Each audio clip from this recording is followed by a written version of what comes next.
self-sacrifice. In the same sense, this is also in regards to different hashpahs.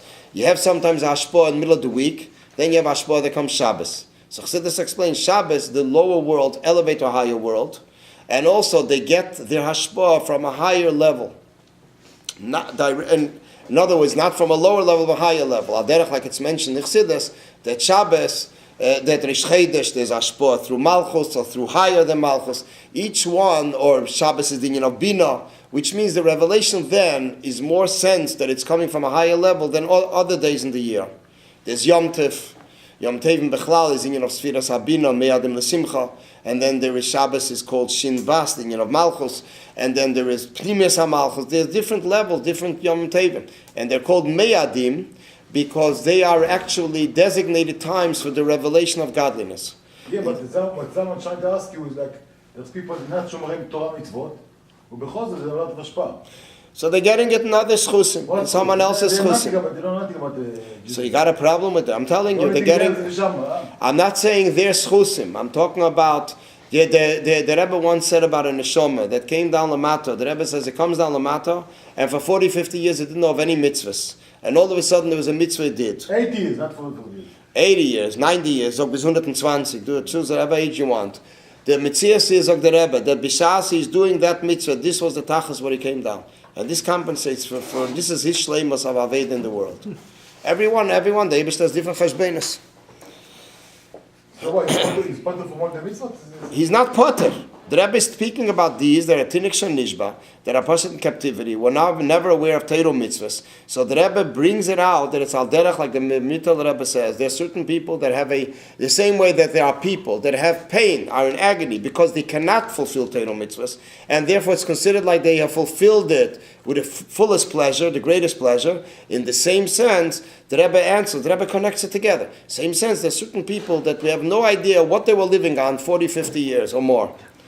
And this is basically, this is like the Eibishter has their his cheshbon with them. They could have schus avos also.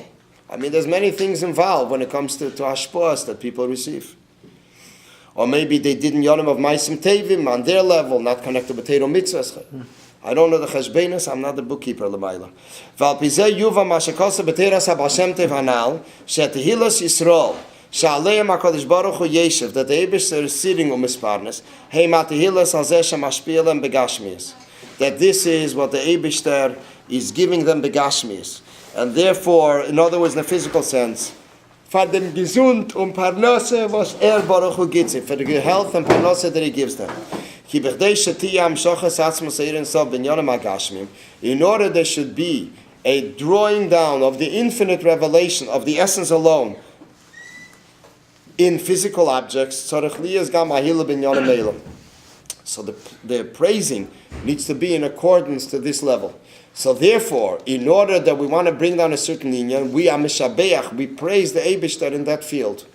We want physical blessings. Gives us physical, but we praise him in physical blessings.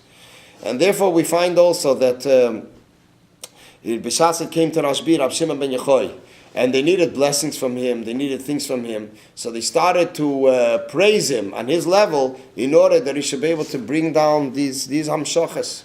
That he's Shabbos, is all the different korelei Shabbos, that he's referred to Shabbos, because these are all the ashpoas, mocker for the ashpoas. Mocker is to bring down all the brachas that they needed. So now the Rebbe is going to continue. What does it mean? Isarusa de Lasato, Isarusa de Leila. That Isarusa de Lasato, an awakening from below, awakens an awakening from above. The Yuvans Alpi Yadua, it's understood Alpi Yadua binyan Isarusa de Leila, and Nimshechas Aide Isarusa de Lasato. When it comes to Isarusa de Leila, which is an awakening from above, that comes through an awakening from below, that it's initiated on the part of the creation. The Hagam Shazeh Isarusa de Lasato Meireres Amamshechas Isarusa de Leila.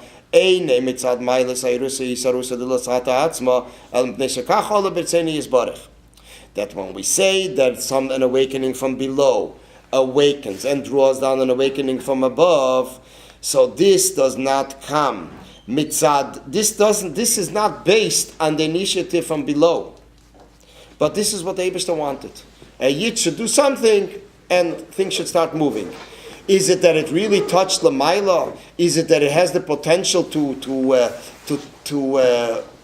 a holding weight that the Eibishter should be moved kav yochel, as if to say by the person that he initiated Lamata, a little creation did something. If the Eibishter wanted that way, he systemized it in such a way that when somebody initiates something here, automatically it touches there. This is how we want it. It's an interesting word I heard by Malava Malka, the Shabbos Nachts, by Rabbi in Keren Yisrael Arya Leib. That he told the Meister, it says in the Agode, in the Agode he told the word, he says there is it says of the Chochem HaWeimer, then it says Rosh HaWeimer, the Tam. So it says over there that there was a Talmud, a Chassid that wanted to go to the Mezritcha Magid, to be by him Pesach. Lepeil, he never ended up being by him Pesach, and instead they invited him to a house. He saw Fruma Yidden, religious people and everything, and he felt, okay, I have no choice, I'll commemorate Pesach here. Comes to the Seder, come to Haggadah, comes to Chochem HaWeimer, they all start laughing. They're laughing, they can't stop. The father and the children, everybody's laughing. Then comes the Rosh HaWeimer, again they start laughing. And again, he had no idea what he's doing here, what kind of joke is going on. Then it comes to Tam. Over there, they all got sad. They all got solemn. By the end, when they finished the pasuk, over there already they lived up a little. They became already more mellow. So then next night, second night Seder, the story repeats itself. Again, the Chacham and Rasha, they're laughing. They couldn't stop. It comes to Tam, they stop, they get serious, and then the Chezek Yad, they finish up. With some more on a mellow note. After Pesach, he finally reaches the Mezritcha Magid, his Rebbe, and he tells the Mezritcha Magid, I don't know what went on. I was planning to come to you, but it seemed like I ended up in a house, which I don't know what to make of it. They're laughing by Chochem, they're laughing by Rosh, by Tam, they get serious. Was tut sich dort now? They're normal people. So the Mezritcha Magid told him, you came into a house where there are Lamed Vov Tzadikim. These are tzaddikim nistorim, hidden tzaddikim, and what the world exists every generation. He says, so what is the explanation that they laugh by Chochem and Rasha? He says, they laugh by Chochem. When a person holds himself for a Chochem, was zog the Chochem? So he started to laugh, big deal, the Chochem said. He said this, he said that, big deal, what does he know? A Rasha, weiter, big deal, what does he know? He says, Tam. Tam in Aramaic means Tamon. Tamon means up there in heaven. What did they say there? What is the Eibishter saying? Ma zeis. Why are Yidden still sitting in Golus? Why didn't they finish the Golus already? So then it becomes sad. You're reminding yourself Golus. It comes by the end, it says, B'chezek yod, the same way the Eibishter took us out of Mitzrayim. Then he'll take us out of Golus now. So that's when they were already on a mellow note.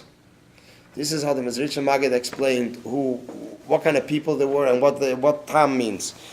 So B'meila here also, when we say L'maylo, Tamon, L'maylo, the Eibishter set it up in such a way that whatever a person does here should touch L'maylo. Tamon is Aramaic for? There, yeah. Also Tamon, when he came there, this is mentioned a lot in Gemara, Tamon means there. Mikol Makim, Tzorech Liyas HaYisarusa de Lesato, B'dugmas HaYisarusa de Leila, and Imsheches Al Yoda. Still, there needs to be an awakening below. So the question is, if the person doesn't count, it is only a figure. It's considered a figure because it's actually not really instrumental in a direct way, in a solid way, to bring out the awakening from above. Why do we need the initiative from the bottom, from the creation? So the Rebbe says, no, still. We need the Isarusa de Lesato, Dugmas Isarusa de Leila.